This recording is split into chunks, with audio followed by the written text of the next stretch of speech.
자, 두 번째 질문 사항을 가지고 같이 한번 연구를 해보겠습니다. 지금 하얀 부분이 피스톤인 것 같습니다. 이 피스톤이 제일 많이 삐져나왔을 때 이 부분하고 이 부분의 거리값이 4.5인 것 같습니다. 그리고 45인 것 같습니다. 그리고 스프링이 이렇게 배치되는 것 같아요. 그리고 이제 이게 피스톤이 안으로 쭉 들어갔을 때 거리값이 28.6이고요. 스프링어 피스톤의 위치는 하얀색에서 파란색 위치로 바뀌는 것 같고, 당연히 스프링도 그렇죠? 하얀 스프링에서 이렇게 보라색 스프링 형태로 바뀌어야 되는데 지금은 피치 값이 같죠. 그렇죠? 이 피스톤이 빠져나오면 스프링이 인장되면서 늘어나면서 이 피치 값이 한 10이다 그랬을 때 피스톤이 수축이 쭉 들어가면 어떻게 되겠습니까? 당연히 스프링도 수축이 일어나고 피치 값도 간격이 쫌쫌해야겠죠. 자, 그런 부분들을 어셈블리에서 어떻게 실시간적으로 구현해내고 그거를 도면에서 오브레이 뷰를 사용해서 어떻게 표현하느냐, 그런 질문인 것 같습니다. 먼저 이제 두 가지로 좀 나눠서 한번 설명을 드리겠습니다. 첫 번째는 이제 그 인벤트의 어댑티브한 기능이 있지 않습니까? 어댑티브라는 기능을 활용해 가지고 이 스프링이 실시간적으로 어떻게 수축되고 인장되고 그런 부분들을 한번 살펴보겠고요. 그리고 그런 부분들을 오브레이 뷰로 실제로 만들어낼 수 있느냐? 결론은 안 됩니다. 안 되는데 우회적인 방법을 쓴다 그러면 영 안 되는 건 아니겠죠. 자, 그런 부분에 대해서 같이 한번 살펴보겠습니다. 저는 간단하게 이렇게 치수가 나와 있는 관계로요. 자, 반지름 15짜리 봉을 하나 만들고 그 사이에 얘가 끼워지는 겁니다. 위아래로 왔다 갔다 하는 형태로 작업을 한번 진행을 해 보겠습니다. 뭐 이거 그리는 거야 인베트 좀 하시는 분이라면 충분히 다 그리실 수 있을 것 같습니다. 자, 뉴 하고요, 스탠다드 어셈블리 작업을 먼저 하겠습니다. 먼저 저장부터 할까요? 저는 AP 어셈블리로 저장을 하겠습니다. 그리고 부품을 하나 가져오죠. 일단 픽스 파트부터 가져오겠습니다. 오케이 하고요. 자, 물론 뭐 정확한 위치에 고정을 시키는 게 좋겠죠. 그러면 어셈블리에 가지고 있는 어떤 축을 이용해서 컨스트레인트를 걸죠. 자, 이거 저 같은 경우에는 뭐 Z축을 쓰겠습니다. Z축이랑 얘가 가지고 있는 이 축을 Y축이 되겠네요. 내부에 있는 축. 네, 어플라이 하시고요. 그 다음에 얘가 가지고 있는 뭐 XY면을 쓰겠습니다. XY면이랑 그 다음에 이놈이 가지고 있는 이면이랑 서로 마주보게끔 걸겠습니다. 업데이트하면 이 방향이 되겠네요. 물론 뭐 이렇게 정확하게 안 거셔도 상관이 없습니다. 자, 대충 걸어 놓으시고 이 부분을 그라운드 처리하겠습니다. 그럼 얘는 이제 고정되어 있는 거죠. 그렇죠? 그런 다음에 뭐 이런 것들이야 그렇죠? 메이트 같은 경우에는 지워도 상관이 없고 지우는 게 좀 아깝다 싶으면 당연히 뭐 서프레스 정도는 해 놓으시면 됩니다. 얘는 움직이는 요소는 아닙니다. 자, 그 다음에 두 번째 요소를 가져오겠습니다. 무빙 파트 오픈하겠습니다. 이렇게 가져오고요. 자, 그 다음에 컨스트레인트 걸죠. 일단 뭐부터 걸어야겠습니까? 축일치를 걸어야겠죠. 어플라이 하겠습니다. 업데이트 하죠. 그 다음에 이제 얘가 위아래로 왔다 갔다 하는 겁니다. 근데 이렇게 회전되면 좀 곤란하니까요. 회전이 안 되게끔 그렇게 걸어보도록 하죠. 자, 그라운드 가지고 있는 면 있죠. 저는 YZ 면을 쓰겠습니다. 그랑 얘가 가지고 있는 YZ 면 서로 일치 어플라이 하겠습니다. 업데이트 하면 이제 딱 고정이 됐겠죠. 얘는 위아래로만 왔다 갔다 하게 될 겁니다. 자, 이렇게 해놓고요. 됐죠? 일치랑 메이트 두 개가 걸려있는 상황입니다. 그 다음에 컨스트레인트 어떤 걸 그려야겠습니까? 저걸 그려야겠죠? 이 면이랑 거리 값을 거는 겁니다. 두 개의 면 사이요. 저는 이 부분 초기 값은 45로 하겠습니다. 여기만 45 정도로 생각하겠습니다. 마주 보면서 그런 거죠. 오케이 하면 되겠습니다. 보기 방식을 요걸 하죠. 자, 그러면 이 45 값에 따라 더블 클릭한 다음에 이게 28.5다 그러면 이렇게 줄어들겠죠. 업데이트 그 다음에 45다 그러면 업데이트 해보면 이렇게 늘어날 겁니다. 늘어나고 줄어들고 그렇죠. 자, 저는 한 15하고 45 그 사이에 왔다 갔다 하도록 만들어 보겠습니다. 자, 먼저 초기값 45로 해놓고 그 다음에 작업을 한번 진행을 해보도록 하겠습니다. 이렇게요. 자, 스프링을 구현할 때는 이제 탑다운 방식으로 어셈블리 상황에서 스프링을 만드는 게 가장 좋을 것 같습니다. 크리에이트 하죠. 스프링이라고 이름을 주겠습니다. 위치, 저장 위치 잡으시고요. 예, 템플릿은 IPT로 하면 되겠죠. 오케이 하겠습니다. 어떤 면을 잡아달라는 얘기입니다. 그렇죠? 일단 ESC 키 누르죠. 면을 안 잡겠습니다. 그러면 안 잡으니까 예, 하나 더 만들어지나요? 그럼 다시 한번 create 스프링 하죠. IPT 하고요. 오케이 누른 다음에 오리진이 가지고 있는 면 있죠. 지금 바라보고 있는 면 있지 않습니까? 예, 그러니까 YZ 면 있죠. 이 면을 찍겠습니다. 그럼 이 안으로 들어오죠. 일단은 예, 이 상태로 한번 작업을 진행을 해보도록 하겠습니다. 자, 중요한 거는 뭐냐면 면을 만들어 주는 겁니다. 그냥 바로 스케치 진행하시면 안 됩니다. 자, 면을 하나 만들죠. 옵셋 이 면 있죠. 이 면에서부터 0. 오케이. 그럼 당연히 얘는 어댑티브하다는 얘기는 다른 부품하고 뭔가 연동관계를 가진다 이렇게 보시면 됩니다. 그렇죠? 자, 그 다음에 다시 한번 옵셋 다시 가지고 이번에는 이 아랫면 있죠. 옵셋 값은 0으로 하겠습니다. 오케이. 됐죠? 두 개의 면이 만들어졌어요. 그런 다음에 오리지널이 가지고 있는 면 중에서요. 자, 저는 XY 면을 보겠습니다. 요거를 비지빌리티 켜죠. 그런 다음에 면이 여기 있으니까 좀 그렇네요. 위쪽으로 조금 옮기죠. 이게 잘 안 옮겨지네요. 사실은 뭐 옮겨도 되고 안 옮겨도 상관없습니다. 이쪽에 갖다 놓겠습니다. 이게 사실은 무한면이죠. 그러니까 사실은 뭐 크게 오토리 사이즈를 꺼버리시고 그 다음에 이제 한번 옮겨 보겠습니다. 여기로 옮겨 놓죠. 자,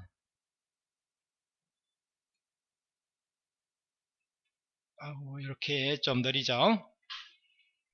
옆에서 보면 아마 이렇게 되어 있고요. 이렇게 보면 이렇게 가운데 이렇게 들어있는 게 보이시죠? 자, 이 상태로 한번 작업을 하겠습니다. 자, 먼저요. 지금 보고 있는 YZ면 있죠? YZ면에서 스케치를 하겠습니다. 원점 밑에 있는데 원점은 신경 쓸 필요 없습니다. 먼저 교선을 구하겠습니다. 프로젝션 하셔도 되고요. 그렇죠? 그러면 이면하고 이면에 어떤 교차되는 부분이 필요하겠죠. 그렇죠? 이렇게 하셔도 되고 프로젝션 하셔도 되고 아니면 뭐 인터섹션 하셔도 되고 근데 여기서는 뭐 프로젝션 하셔도 상관없겠네요. 그 다음에 이 면을 찍으시면 면이 내가 지금 작업하고 있는 면으로 투영되어 오면서 조그만 선이 하나 만들어질 겁니다. 자, 그 다음에 다시 한번 이 면도 찍으시면 이렇게 두 개의 어떤 선이 만들어지죠. ESC 누르겠습니다. 자, 이런 선들은 실선 의미 필요 없으니까 보조선으로 변경하겠습니다. 그 다음에 안에다가 실선 이 미들 포인트 있죠. 아니면 원점 밑 찍으셔가지고 작업을 하셔도 됩니다. 그렇죠? 자, 대충 뭐 선 하나 수직선 그으시기 바랍니다. 이 선은 수직이 돼야겠죠? 네, 직각이 되셔야 되고 수직 이미 수직이 됐죠. 마우스 오른쪽 쇼 컨스트레인트 해보시면 예, 직각이 되어 있으면서 수직이 된 겁니다. 이 선에 대해서 직각이 된 거니까요. 그럼 직각 끄고 이 선에 대해서 수직 이렇게 주셔도 상관이 없겠죠. 그러면서 이게 이제 될 수 있으면 원점을 지나는 게 좋겠죠. 일치 이 선이랑 원점이랑 이렇게 주겠습니다. 그럼 얘는 완전 정리됐죠. 얘는 보조선으로 바꾸고 있습니다. 이렇게 보죠. 그 다음 여기다 이제 나중에 코일 저기 뭐죠? 이 코일을 쓸 겁니다. 그러니까 여기다 원을 그리시면 되겠죠. 그렇죠? 요 선 노란 선 있죠. 요거는 이제 이미 다른 부품하고 연동이 되어 있다 이렇게 보시면 되겠습니다. 그럼 여기다가 그리는데요. 자, 먼저 원을 하나 그리죠. 보조선을 하나 그릴까요? 그럼요. 여기서요. 이렇게 수평선으로 보조선을 하나 그리고요. 자, 원을 이렇게 탄젠시하게끔 원을 그리시기 바랍니다. 그 다음에 스케치에서 빠져나와 버렸나요? 요 치수값 있죠. 치수값은 얼마로 하냐면 1 정도로 주겠습니다. 지름 1, 지름 한 2 정도로 할까요? 이렇게 하고요. 이 축하고의 거리값은 안쪽이 이렇게 보니까 좀 헷갈리죠. 그러면 이 선이랑 이 원점이랑 마우스 오른쪽 리니어 다이얼을 꺼버리시고요. 이렇게 주겠습니다. 여기가 지금 15입니다. 그리고 여기가 반지름 1이죠. 그러니까 뭐 넉넉 잡고 16 정도 주겠습니다. 16 주면 여기 딱 여기 접하겠죠. 뭐 17로 주셔도 상관이 없겠네요. 그럼 17로 줄까요? 이렇게요. 약간 1mm 정도 떨어지게끔 그렇게 구현을 하겠습니다. 자, 그런 다음에 이걸 가지고 이제 위만큼 가는 겁니다. 그렇죠? 자, 그전에요. 지수를 가지고요. 이 선이랑 이 선이랑 accept 하셔가지고 요걸 꼭 걸어 놓으시기 바랍니다. 요게 이제 레퍼런스 치수, 참조 치수입니다. 이 참조 치수라는 것은 어떻게 되죠? 이 지금 무빙 파트 있죠? 이놈이 이제 45 거리에서 위아래로 왔다 갔다 할 겁니다. 그러면 당연히 이 노란 선은 당연히 평면을 통해서 만들어졌고, 이 평면은 이 부품 무빙 파트의 아랫면하고 연동이 되어 있으니까 얘가 움직이면 평면도 움직이고, 평면이 움직이면 이 투영한 이 선도 움직일 거고, 치수도 바뀌겠죠. 이 치수하고 코일하고 연동을 맺는 겁니다. 이해되시나요? 서로 연관관계가 맺어져야지만이 실시간적으로 움직이게 됩니다. 그러면 매니저에서 파라미터 들어오셔가지고 여기에 바로 레퍼런스 치수, 다시 말하면 제일 최근에 만든 요 45라는 치수죠. 요거를 좀 변경을 해 놓겠습니다. 자, 뭐 스프링 뭐랄까요? 죄송합니다. 데이터라고 하고 있습니다. 이거 어떤 이름을 쓰든 상관이 없습니다. 던 하시고요. 그 다음에 빠져나온 다음에 자, 코일 하겠습니다. 요거 단면 잡혔죠? 축은 요 축을 잡으시면 되겠어요. 그 다음에 코일 사이즈에서 여기를 헤이터로 하는 겁니다. 요 값은 당연히 45가 되어야겠죠? 네, 리스트 파라미터에서 sh 하시고요. 이게 신비를 지우겠습니다. 더블 클릭 하시고요. 여기서 빼기 얼마 해줄까요? 딱 위까지 가버리지 않습니까? 그러니까 이게 반지름 1이 있으니까 여기서 1mm를 빼겠습니다. 빼면 이제 살짝 밑으로 내려오겠죠. 피치 값은 어떻게 할까요? 그렇죠? 이 값 컨트롤 C 할까요? 이 가로 열고 가로 닫고 나누기 뭐 10 정도로 하겠습니다. 그 다음에 코일은 다 플랜 평평한 거로 하고요. 여기도 90도 90도 주겠습니다. 그렇게 하면 이렇게 정확히 만들어질 것 같습니다. 근데 위아래가 있는 관계로 여기 2mm가 돼야 되나요? 2mm로 하겠습니다. 2mm. 자, 오케이 해보죠. 그럼 이렇게 정확하게 단면에서 시작해서 단면에서 끝나는 것을 보실 수 있을 겁니다. 그렇죠? 자, 그런 다음에 다시 이제 어셈블리로 들어와 있죠. 들어오겠습니다. 여기서 확장되고 축소되는 요 치수 있죠. 요 치수가 중요한 겁니다. 요거를 드라이브로 보겠습니다. 밑에서 다 이 평면이 어댑티브하게 지금 체크되어 있는 겁니다. 혹시나 안된다 그러면 마우스 오른쪽 어댑티브 능동형으로 변경을 해주시고요. 이 치수 값이 이제 드라이브로 하시고 여기서 드라이브 어댑티빌리티 기능을 켜놓으시고 현재 45입니다. 한 25로 하죠. 25에서 45까지 이렇게 눌러보시죠. 그러면 어떻습니까? 이렇게 위아래로 늘어나고 줄어드는 것을 보실 수 있습니다. 됐죠? 다시 제일 처음에 갖다 놓고요. 스타트를 25로 해놓으니까 좀 그런가요? 자, 제일 처음에 갖다 놓고요. 다시 한번 재생을 해보죠. 근데 이게 늘어났다 줄어들었다 하면서 너무 작은 값이 되다 보니까 안 되는 것 같습니다. 그러면 한 30 정도로 하고 한번 보겠습니다. 이게 제가 반지름을 이게 2로 했죠. 2 곱하기 10 하니까 이게 꽤 큰 값이 되다 보니까 그런 현상이 발생하는 것 같습니다. 그렇죠?